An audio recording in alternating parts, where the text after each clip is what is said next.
it's interesting because I think we're trained to sort of take the concrete and make them abstract through creating constructs, labeling those constructs, and then measuring those constructs and talking about those constructs and relating them to other things that we've done the same process in. And so what you're suggesting is really just kind of pull back from that and get back into the concrete, get back into the phenomenon in a way.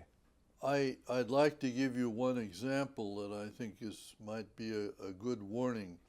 When we were studying the repatriates from Korea, we gave them the Minnesota multiphasic test.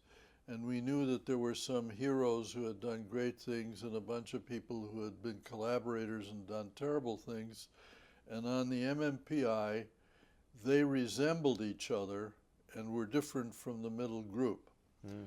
And unfortunately, what they resembled each other on was the psychopathic deviate scale. Okay. So now, okay, these guys obviously are psychopaths, but what about all these heroes?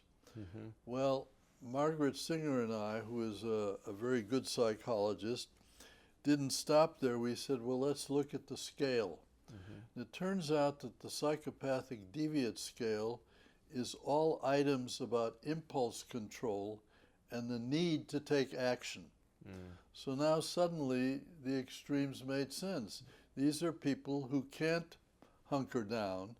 They have to do something. Right. And some, unfortunately, do something that we think of as bad, and others do something that we think of as good.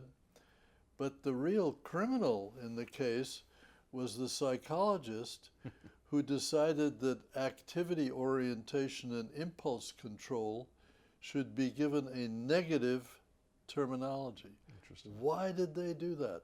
They could have called it activity orientation, right, or lack of impulse control. Right. Why call it psychopaths? Right. And thereby indict all the other people yeah, who have a need to act. Yeah, certainly a cautionary tale for sure. It's a cautionary tale of how statistics can then lead to bad labeling.